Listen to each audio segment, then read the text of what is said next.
challenges that musical theater singers face is finding that nice sweet spot between a powerful belt and a controlled mix. You don't want to sound shouty, but you can't afford to lose that strong, powerful sound either. And this is something I am constantly working on myself as I prepare for my own auditions. Now, it's really useful to know how to belt high notes, but the most challenging thing to do and the most impressive thing that you can showcase at auditions is knowing how to control your voice. And that starts with controlling your volume. When you learn how to control your volume, not only are you able to maintain a strong belt without going overboard, but you also know how to change up the dynamics and therefore showcasing the versatility of your skills. So if you're someone who's been trying to be less belty but still sing in your thicker mechanism without losing power, here's how you can do it. You'll find the place in our bed.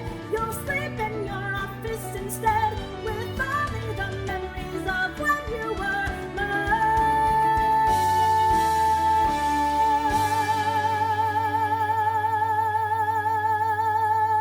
Before I give you the 2 exercises, here's the common pattern that singers experience when trying to be less chesty. You lower your volume, subglottic pressure drops, compression lessens, but your tone loses too much body or it flips. Now, while that chain of events makes sense, it's a bit of an oversimplification and can confuse a lot of singers. So let's clear this up. Volume does affect subglottic air pressure. Louder singing in general, whether you are singing in M1 or M2, increases your subglottic air pressure underneath your vocal folds. And then that air pressure affects medial compression, how firmly your vocal folds press together. Less compression usually leads to a thinner and lighter tone, what we call singing with less body. So when that happens, you're gonna lose a lot of intensity from your singing. So that's where you feel like your fullness is going away. Now, if you wanna create a fuller sound but sing with less body, therefore singing in a mix or a mixed belt, there are acoustic ways to get more intensity without increasing compression efforts. But it's more nuanced than saying lessen your volume, therefore lessen your compression if you want to be less shouty. Because we can't just say decrease your volume, therefore you will decrease your air pressure and therefore you're automatically in a mix. We have to consider loud singing either in M1 mechanism, thicker fold vibrations, or singing loudly in your thinner mechanism, M2. So how you decrease your volume in one of those mechanisms affects your mix. But the goal of mixing is to create the illusion that they don't sound different, that they sound the same. But the goal of this video is mostly to reduce your volume when you are belting so that you're not blasting people with your sound. Not all belting has to be full and heavy, and vice versa. You don't have to be mixed belting either. All of this is a stylistic choice. Now, if you want to still belt but not be shouty, let's get into some exercises. Exercise 1. You're gonna speak on a comfortable pitch on the word hey. I will choose the note F4 to begin. And what we're gonna start with is a comfortable loud volume. Not overly loud where you press your chords together too much, which leads to excess resistance of the breath stream. We want to be loud just enough, almost like a loud call to a friend across the street, like this. Hey! From there, you are going to reduce your volume, therefore reducing your medial compression, therefore singing with less body, even if it's just 1% less body. Hey! Did you hear the difference? Let me show you the difference by singing it back to back. We're going to be really loud first. Hey! Hey! Now, if you reduce your volume too much, you will flip into your M2 mechanism because there is a volume threshold to be in each mechanism. We're gonna add on to make it more challenging. The F is quite a comfortable pitch to start with, but what happens if I need to go higher to the notes that I actually have problems with? So let's go up a half step. And I'm gonna start loud and then reduce my volume. Hey, hey, hey, hey.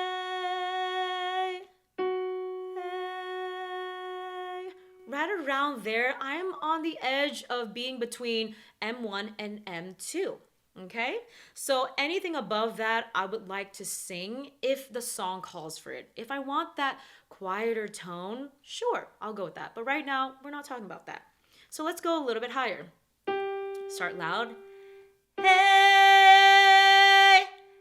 hey, hey, hey.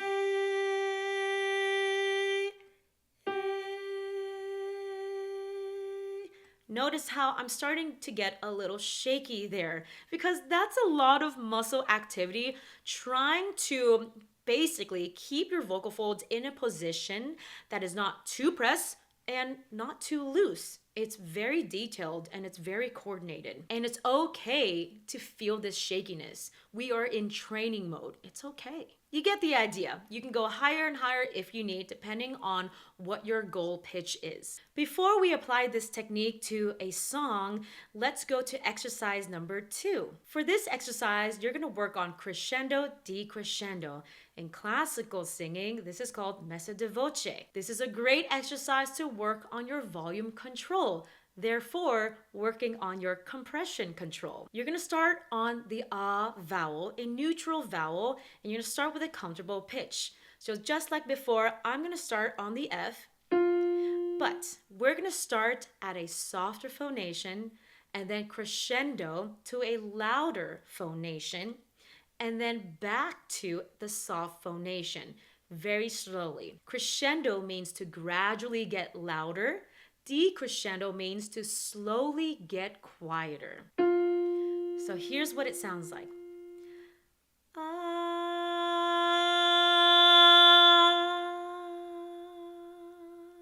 And from there, we just go a semitone higher each time.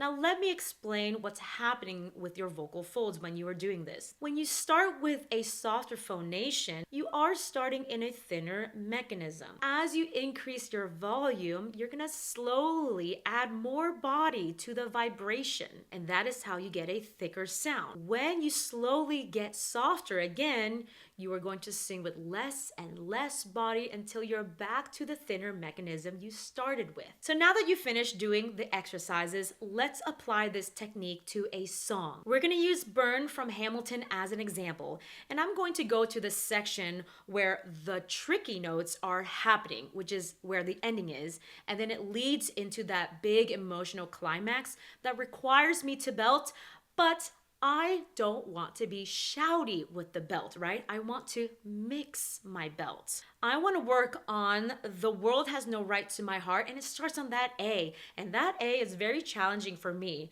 because I can go really loud and really blasty with my voice, or I can be too thin and too breathy. I have to find that nice in between. Before I add the lyrics, let's sing on the syllable wah, wah. Why am I using wah? Well, I'm asking my muscles to engage the twang to help me out. The twang is going to boost my resonance without the need to press my compression together even more. So I would go wah, wah, wah, wah, wah, wah, wah, wah. Wah, wah, wah, wah, wah, wah, wah, wah. Wah, wah, wah, wah, wah, wah, wah, wah. Wah, wah, wah, wah, wah, wah, wah. Wah, wah, wah, wah, wah, wah, wah, wah, wah, wah. All right, so notice how That was a lot easier to sing, but once we add consonants and different vowels, it gets more challenging. But the goal is for you to be very close to the wah as much as possible while still sounding like the words, okay? So now let's add the lyrics. The world has no right to my heart. The world has no place in our bed. They don't get to know what I said. I'm burning the memories, burning the letters that might have redeemed you. So deemed you is a little bit trickier because of the E vowel. I'm in between thick and thin, so I don't want to be too close. Redeem you. And I don't want to be too open. Redeem you. Somewhere in between. Redeem you. So I kind of found the in between of I and E. So maybe I. Reducing your volume is a very refined and detailed skill that requires attention. And that's why I respond to anyone in the community group chat of my belting course if they are having trouble with one of these exercises that I provide in the course. So you can post yourself reviewing the exercises and asking me for feedback. I check in with you and I give you my advice right there in the group chat. If you want to learn more about what mixed belting is, specifically the anatomy and the acoustics, I have a video explaining all of that right here. Thank you so much for watching, and I'll see you next time.